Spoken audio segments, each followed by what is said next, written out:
My name's Rebecca Stewart. I am the General Manager and Co-Founder of Pomegranate Kitchen. As General Manager, it's kind of a little bit of everything. The main focus obviously for us is putting out the product and taking care of the people that we work with. So a lot of the stuff that I do involves like being here at the kitchen, answering questions, making sure the staff, feel comfortable to make the food, defrosting chicken sometimes or soaking chickpeas. That seems to be a big part of my role at the moment. And then, kind of broadening out from that. Basically, I'm in charge of all of the accounts with a little bit of help from volunteers. So the human resources, recruitment, the business operations, so making sure that we, hit all the right marks in terms of our charity status and operating like a business, and like our sales and marketing and social media presence as well. So and there's probably some stuff that I've forgotten about as well. But it's I have little bits of volunteer help here and there, and that has been really great. But it very much is a role where I'm switching between things a lot, and using my brain in different ways, a number of different times during the day.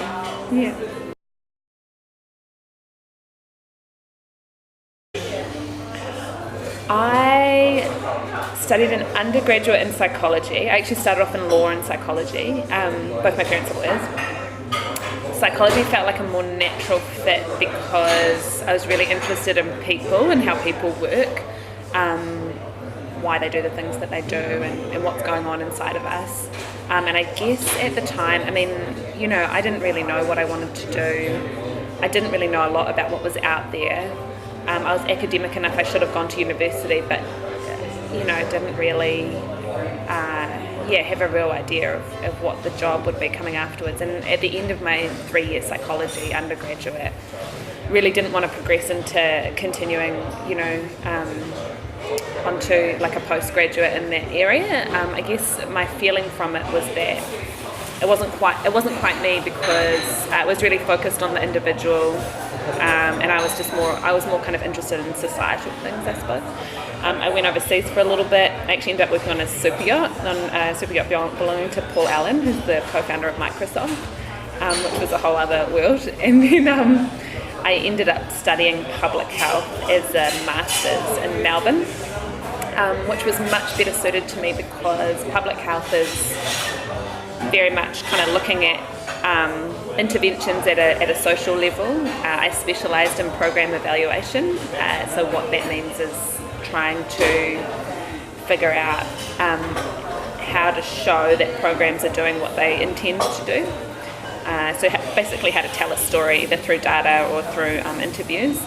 And that was just like a really kind of magical space for me, and it was the first time I really felt like very passionate about what I was doing and my direction, because I was getting to dip in and out of a number of different really interesting programs. So like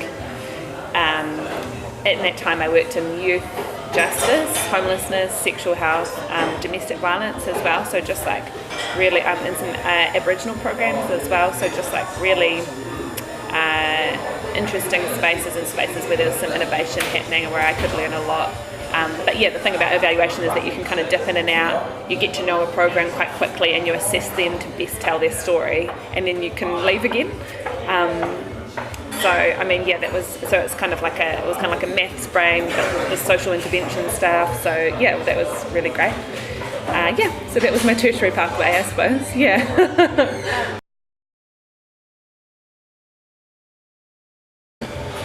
I'd always worked for not-for-profits, but I never, apart from, working in a super yacht, and also I worked for the Ministry of Health for a little bit.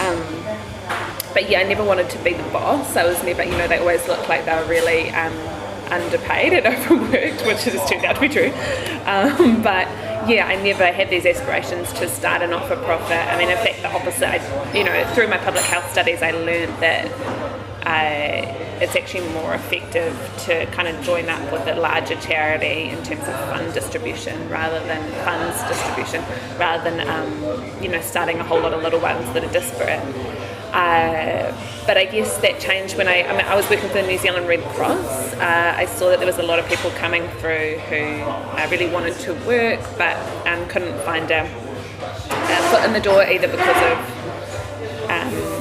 lack of local experience or language barriers, and so it just sort of felt like the right thing at the right time. It felt like we were very much kind of like filling a gap and responding to a need, and there was just no one else doing what we were doing, so I couldn't join up with anyone else.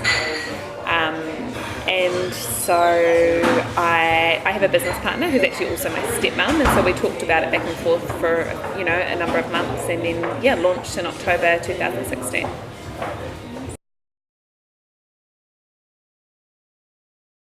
No. No, not at the moment. I mean, we've been asked in the last 18 months a number of times, when are you going to open in Auckland and in Christchurch and so forth. So, I mean, one direction that we could go in is to try and foster local kind of, branches of what we do. And in that way, that would be my travel, I guess, to travel around and see what we could kind of get started in other centres. But it's really important. Well, it was really important for us that a lot of what we were doing was like hyper-local, that it was informed by what the needs were in the community, and that we were kind of harnessing the expertise, the volunteer expertise in the community as well. So it would be unlikely that I would fly into Christchurch and start something. It would have to be kind of pushed by someone that was already there. Yeah. So no, I'm stuck in Wellington for a little bit, but I've done a lot of travel in my time, so I'm okay.